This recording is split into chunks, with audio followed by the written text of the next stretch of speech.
house they bought the first time she travelled with him. The talk turned to the arriving in Ireland of hordes for crumbs from the turned table of the suddenly rich, exposing a vein of racism in us, penny for the black baby philanthropists. I spoke of the now I'm not racist, but bigotry. He said fondly, you never know with an Irishman. His say nothing or sounding out before agreeing entirely. The truth and aid that hurt, I could not bring myself to tell him that all the fault your friend, agree surely, backslapping, is merely feeling around for the weakest spot into which a knife might later slide.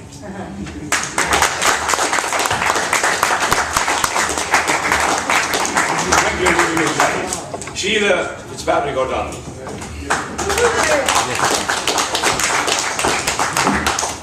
Thanks,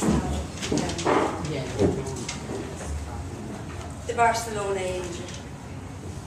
In the silence of early morning, lost among rows of mime artists, the Barcelona Angel posed.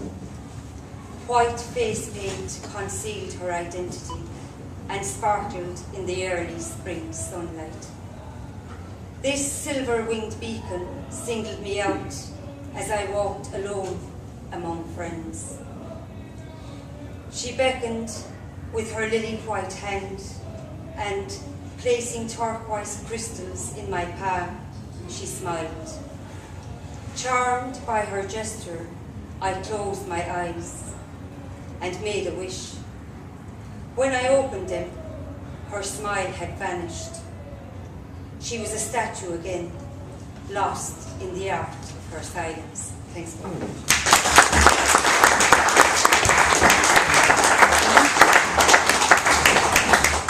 Thank you, Sheila. Now we have Terry Murray.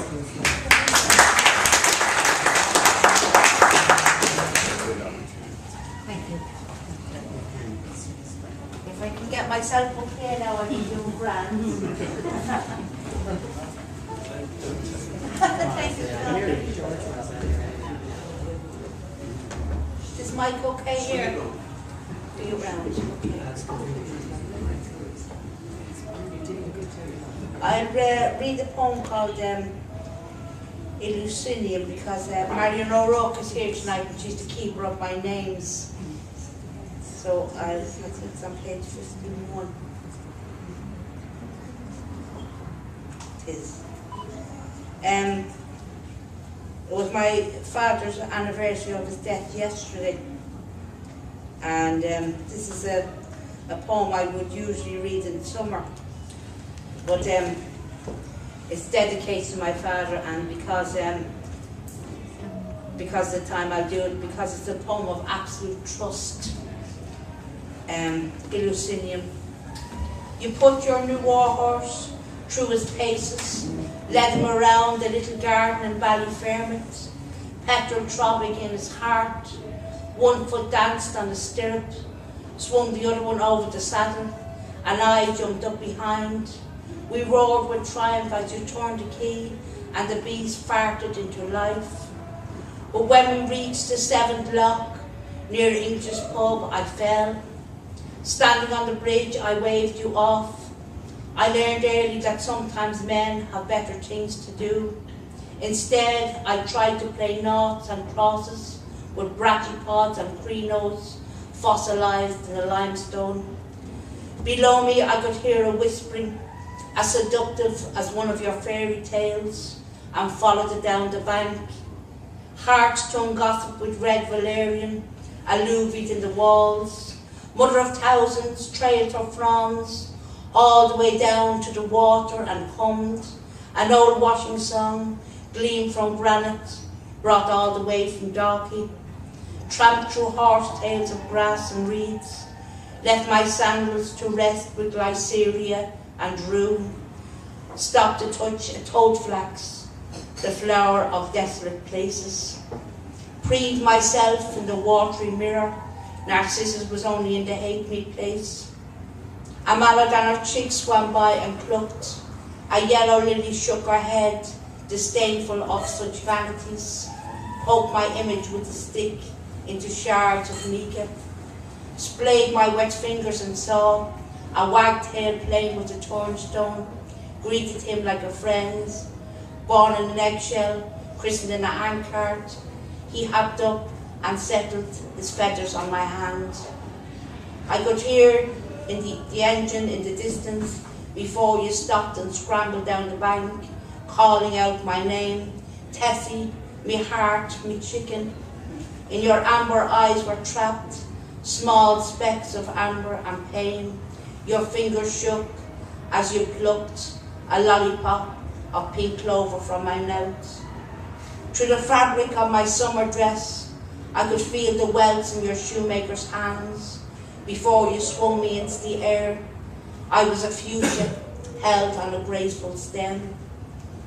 I think I lost my fear of death that day and never could accept the concept of hell. My childish wisdom knew it for what it was, just a shadow projected from the darkest part of the self.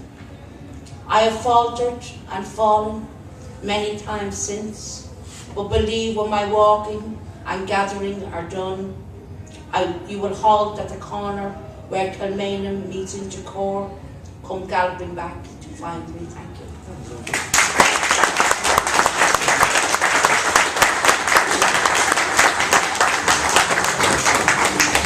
Thank you very much, Terry Murray. Andy Corman.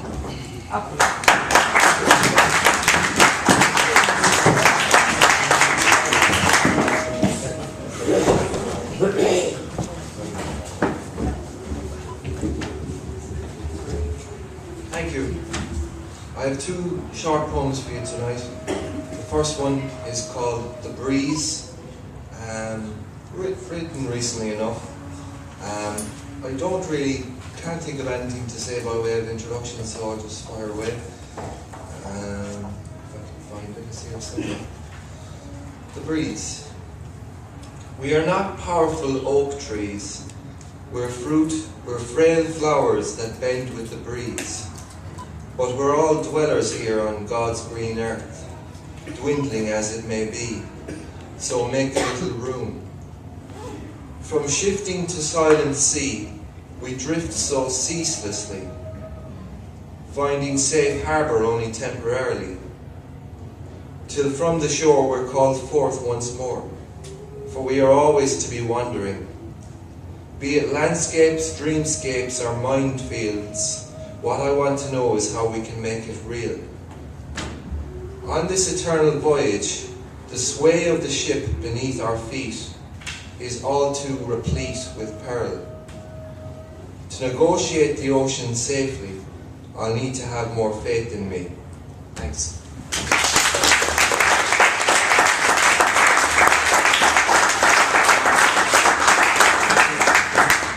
The last poem is called The Old Ways. I wrote it tonight, and I was talking to someone earlier about how sometimes when I start a poem I have an idea in mind, but it just goes off to something totally different. So it's called The Old Ways, and it starts off dealing with that theme, but it kind of goes off on a tangent, I suppose. But anyway, The Old Ways. The old ways are fading fast. Sure did think they'd last a little longer. The hunger in me is getting stronger for a simple shred of human charity. How long's it going to be? Will the good folk be brought down to their knees in their search for shelter and togetherness? No room at the inn. Not unless we stop chasing so-called success. Climb down from that corporate ladder. Your heart's not in it and your eyes tell a sadder tale. Bail me out, brother. The banks have other plans in store than looking after your welfare. I see your 1,000-yard stare. Gotta share the burden now. There's no need to face it alone. The heart is your home. The heart is your home. Thanks.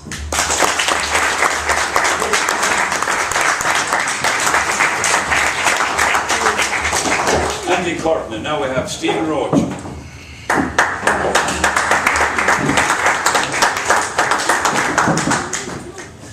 Thank you, Mr. Wade.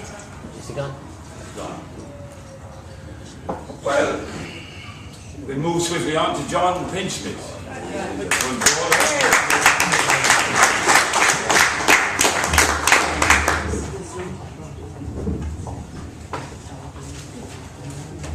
Last night at the White House, I read a short poem for once. My wife is always saying, try to do some shorter works, even though she says, kind of go with the flow with what you're used to and what feels good. So this too is a short poem, and it's 19 lines long. Villanelle.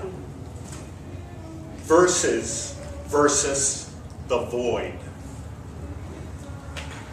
Revival, bringing life and hope anew to others only, never there for me. The rainbow, yes, the arch of every hue.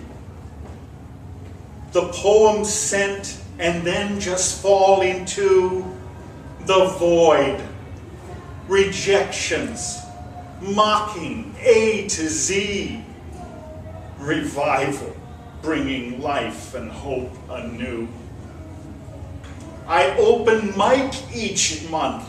I join the queue to silence after frowns, no, not to be the rainbow, yes, the arch of every hue. I'll never be among the lucky few. On the nail, no, the cross. On bended knee. Revival, bringing life and hope anew. I crawl away, another night to rue, not getting what I sought on George's key. The rainbow, yes, the arch of every hue. At home, the laptop opens, and I view the word no, accepted. Yes, I see. Revival, bringing life and hope anew. The rainbow, yes, the arch of every hue. Thank you. Feathers. The rock.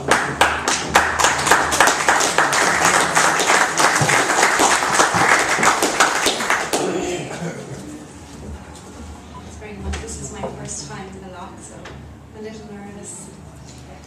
This poem is called Armour, and I wrote it recently.